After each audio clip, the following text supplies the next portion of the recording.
Welcome to Speaking of Grace, the weekly message podcast from the Whole Life Church in Orlando, Florida. We're a multi-ethnic, multicultural, and multi-generational congregation committed to our mission of loving people into a lifelong friendship with God. We are committed to our vision of being a church without walls, fully engaged in serving the people of our community. Thank you for joining us as we continue Speaking of Grace.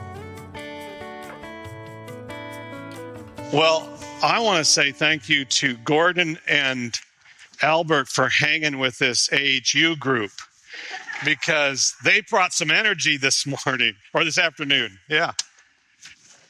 Thank you very much. So last week, I realized that I wasn't here. I was up there on the screen. I had a little bit of a reaction to the second dose of the vaccine, which I'm just so excited to be back here with all of you. And I'm hoping that you're excited. We had our first and I think it's been over a year, our first Sabbath school for children today. It was just wonderful. Yeah, and if you got a chance to go up there was a lot of kids. It was fun. You're all being so responsible, and that's good too. So it feels good. I think we're seeing a little bit of what we might look at as a kind of a return back to seeing what church looks like next to each other in 3D. Right? We're all able to see. We're not just on a flat screen. But those of you that are visiting with us still on flat screen, I know exactly how it is. Welcome. Glad that you're here with us. Last week, Easter, we were talking about the thief on the cross. And what an interesting story. I love that story because here is somebody who couldn't move and go anywhere, and yet he had found his destination. He had realized who he had been searching for all along. So he wasn't really dying anymore. He said, this is life. This is finally real life. And Jesus points out to him that you are going to be with me in not just paradise, but you are now part of the kingdom of God. So it was a great understanding of Jesus being the destination. Today, I want to talk a little bit differently about what it means to follow Jesus. And we're going to kind of take a look at another person who followed Jesus post the cross, but he also was one of his followers before the cross. And I want to talk to you in regards to what following / leadership and / discipleship looks like. So Jesus is really keen on making sure that he helps his disciples understand what leadership is about. Now, if you remember, those of you that have your Bible on your app or app for a Bible or your phone or your pad, you probably forgot that you remember years ago we used to have Bibles that had pictures in the very back of them, like those pictures of the maps. Remember the maps? Yes. As a kid, I used to love looking at the maps. I was kind of always spatial in that way.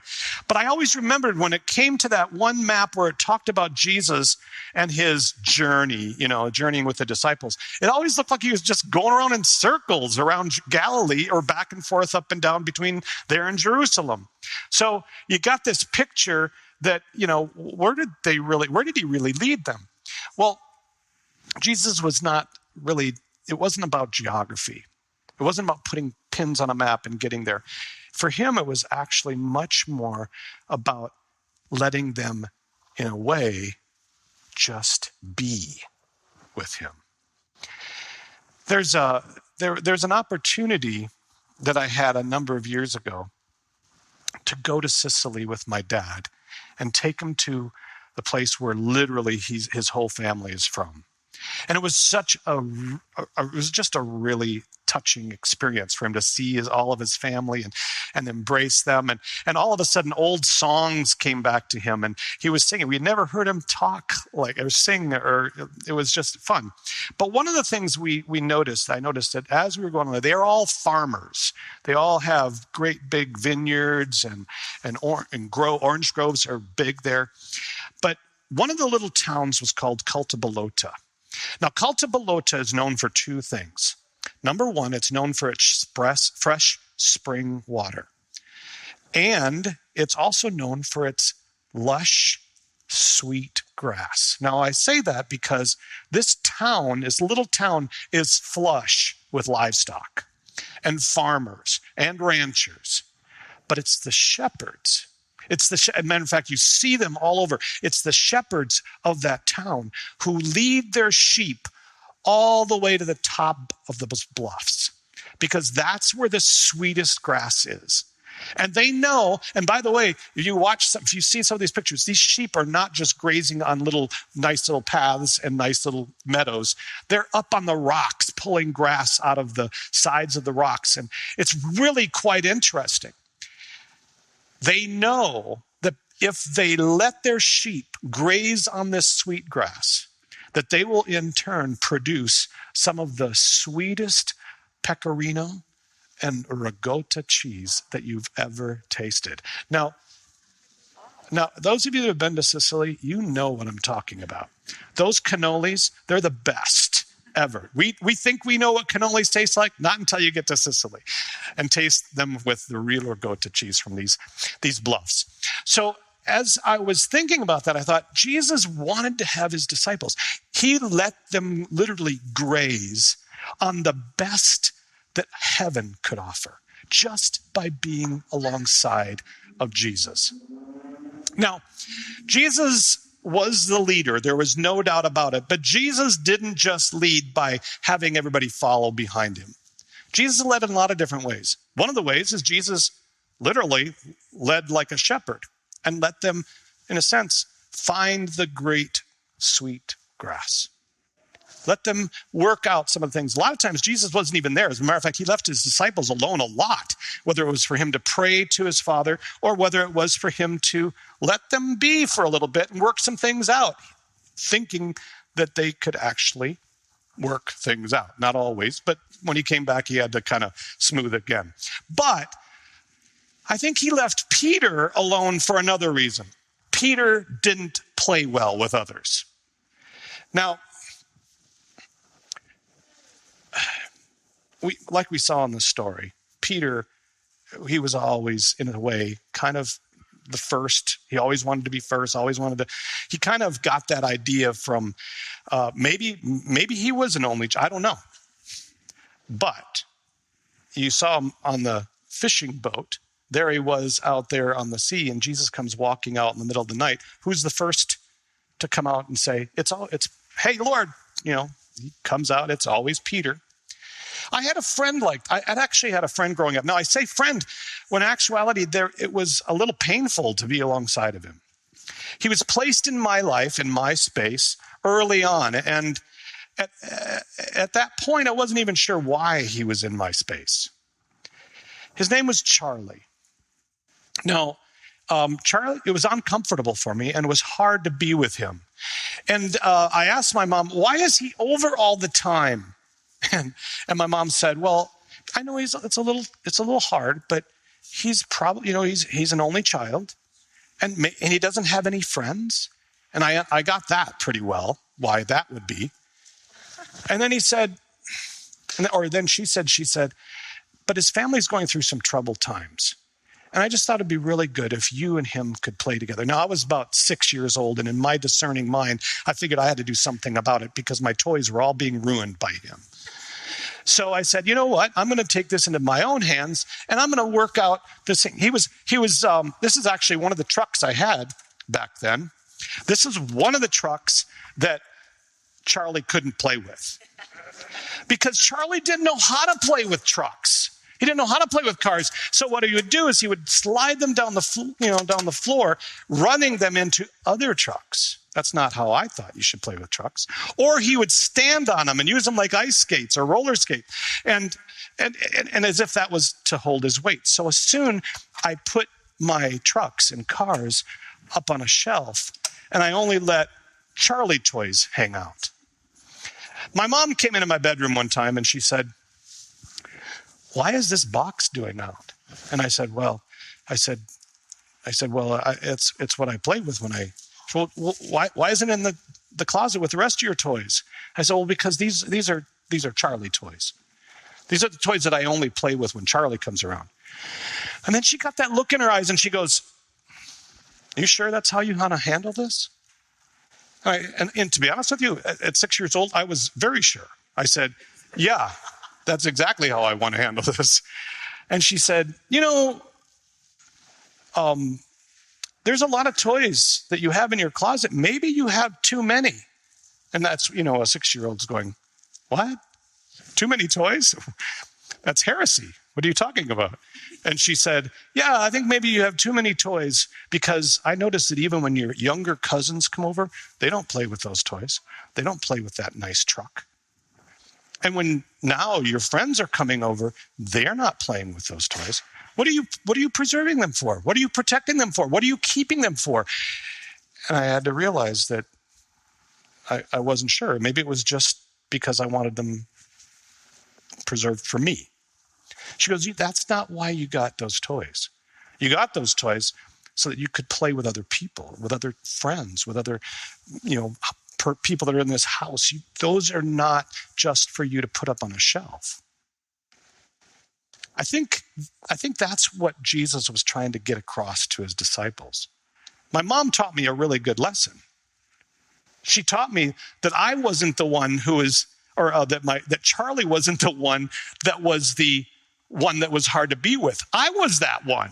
I was that person. I was the one that couldn't play well with others. I was the one that was making all the rules for me. I was the one that was keeping all the toys away for me. I was the one that was letting the other person just play with the ones I didn't enjoy or I didn't think were worth, preserving. I was that person, not Charlie. And all of a sudden I realized what was going on. Charlie did actually get a lot of my toys. She made it very clear that that's how we share, that's how we work. Peter didn't quite get that right away. As a matter of fact, there's a great conversation between Jesus and Peter. It's really good. It's actually in Matthew chapter 16. And they're on their way up to Caesarea Philippi. And on their way, by the way, Caesarea Philippi, very, very interesting area because it's out of where Judea was. And they all were a little bit fearful. So they all kind of tucked together because it wasn't their people. So they're tucked together, but Jesus finds a way to get with Peter alongside. He comes alongside him and he goes, hey, Peter, who do people say that I am? And Peter says this, he goes, some say John the Baptist, others say Elijah, and others say Jeremiah or one of the other prophets. But what about you, he says? Who do you say I am? And Simon Peter answered, you are the Messiah, the Son of the living God. And Jesus replied, and you can see the smile in his voice. Blessed are you, Simon, son of Jonah, for this was not revealed to you by flesh and blood, but by my Father in heaven. And I tell you that you are Peter. So he's basically using Peter's name as a play on words. You are this rock, he said. He said, you are this rock, and I will build my church. And then he goes on to say that not only are you going to be the rock that I build my church on, you're going to get the keys to the kingdom. And whatever you bind here on earth will be bound in heaven. Whatever you loose here and will be loosed in heaven. He's giving him this affirmation of who Peter is and this revelation that he's understood. It's like the thief on the cross who got this revelation of Jesus. And now Peter's getting this revelation of Jesus. Jesus is giving back to him. This is what you're going to have as a result of this. What is he talking about when he talks about keys? So Jesus is saying, you're going to be able to have my words. You're going to be able to have my gospel. This is what's going to open up hope and the opportunity for people to come and accept who I am. Well, this is all really good. It's a great affirmation for Peter. Peter's probably feeling really, really good right now. But it's like the next thing that happens is starts this spiral effect for Peter. And it's just like this continuous cycle of fails that Peter goes through. And it starts with the very next verse. So here comes Jesus. And right after he says this, he says to his disciples, he said, oh, by the way, after we're going here, there's going to come a time we're going to be heading back down to Jerusalem, and I'm going to suffer many things at the hands of the religious leaders. And Peter, again, good old spontaneous Peter, jumps in and he says, and by the way, Peter literally takes a hold of him. He goes, Peter took him aside and began to rebuke him. And he said, "Never, Lord, this shall never happen to you." And he turned and said to Peter, "Get behind me, Satan."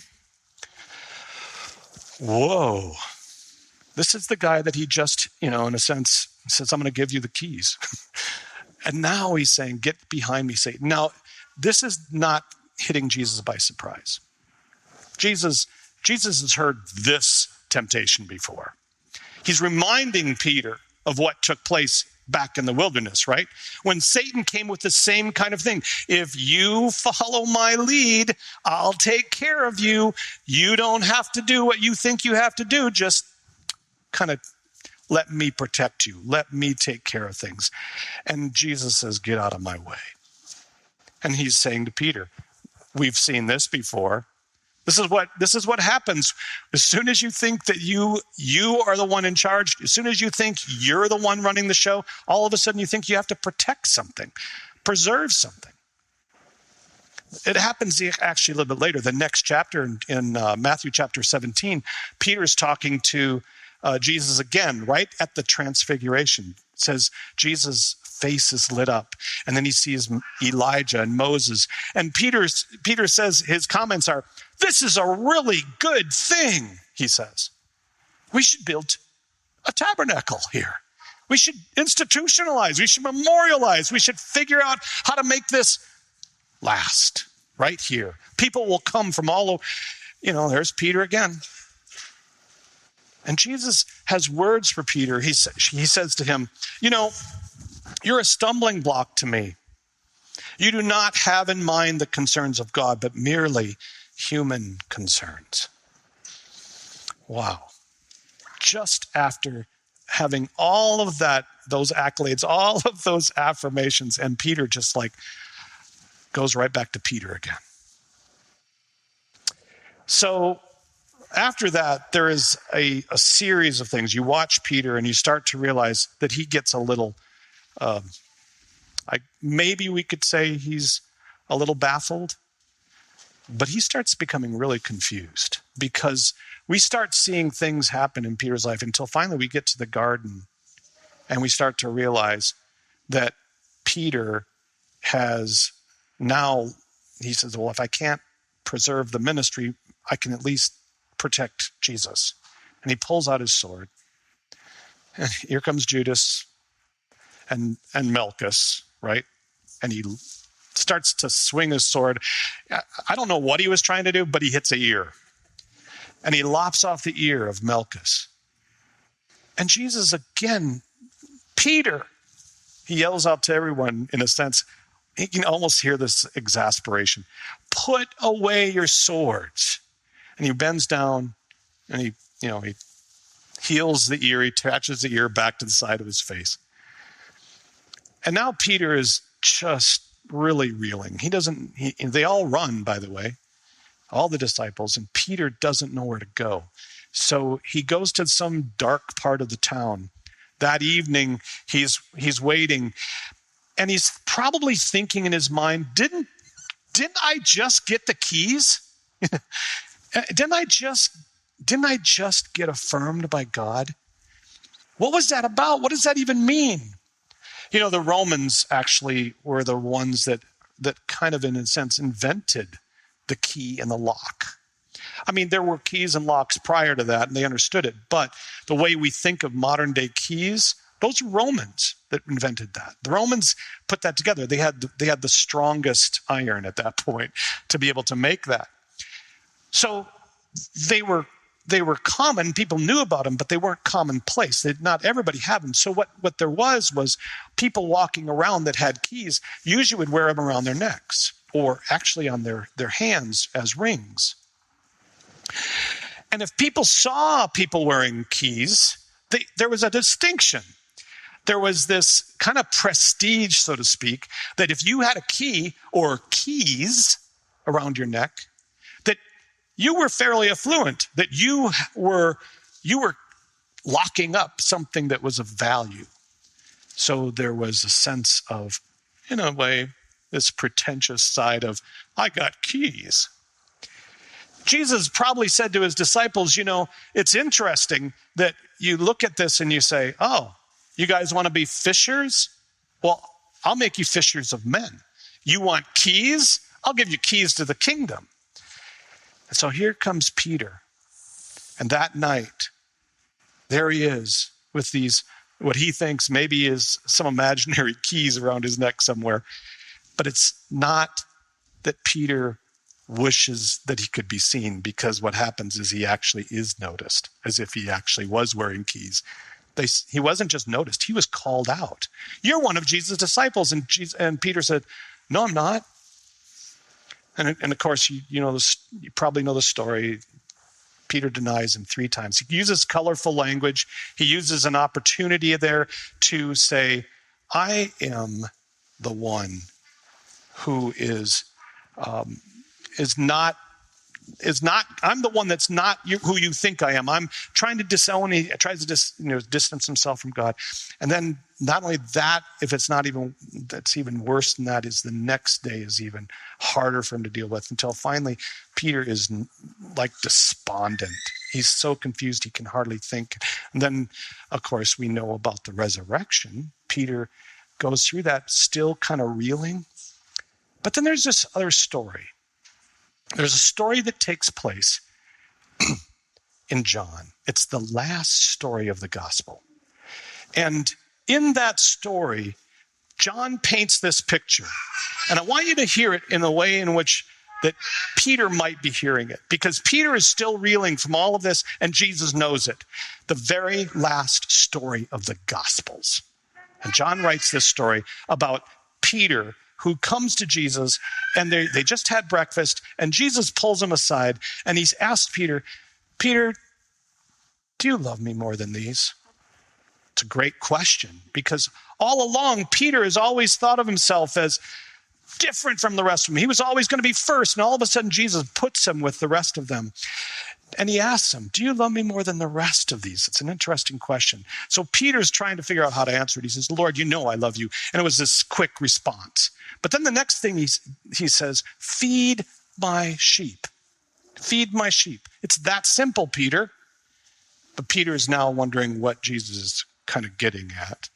And the next time and John, by the way, is kind of, maybe he's writing this down, I don't know, but John's off in the distance. He's hearing this. And Jesus says to him again, Peter, do you love me? And this time, Jesus asks the kind of love that God has for us. He says, do you love me? And Peter now responds, yes, I do. And now he's thinking, oh, yeah, I know. You know what I just went through. And I just lopped the ear off of one of your servants. And Jesus says, be my shepherd. Be my shepherd. Take care of my sheep. Put your sword away and stop lopping their ears off, right? So that is where, Peter is, and he goes, I get it. And then Jesus asks one more time. And probably at this point, Peter's head is down because he understands what Jesus is doing. He knows that he was the one that said all of those things that he would never do, and he did it. I denied you. And Jesus says, do you love me? And Peter says, get this. He doesn't just say, I love. He now changes it up. He says, Lord, you know everything. You know who I am. You've seen what has just gone on in my life. I love you.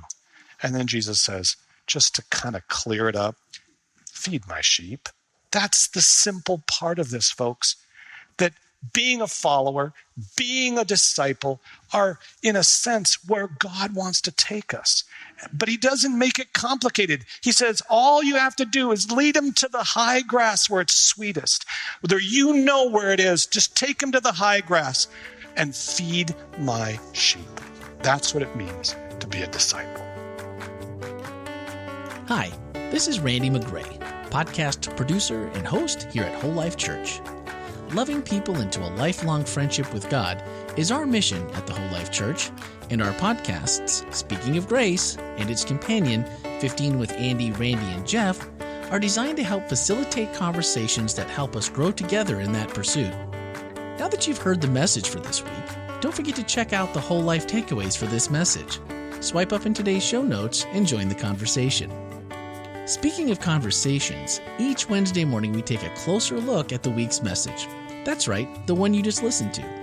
We discuss practical ways to apply spiritual lessons and ask honest questions about the issues we face as Christians, all focused through the lens of grace. Your voice is a welcomed addition to that conversation. We encourage your thoughts and your questions by sending a voicemail or text to 407-965-1607 or send an email to podcast@wholelife.church. You can find everything podcast related on our website, wholelife.church/podcast. And plan on spending every Tuesday evening and Wednesday morning with us as we bring you the Whole Life Church inspiration you love straight into your headphones. Thanks for listening and have a great week.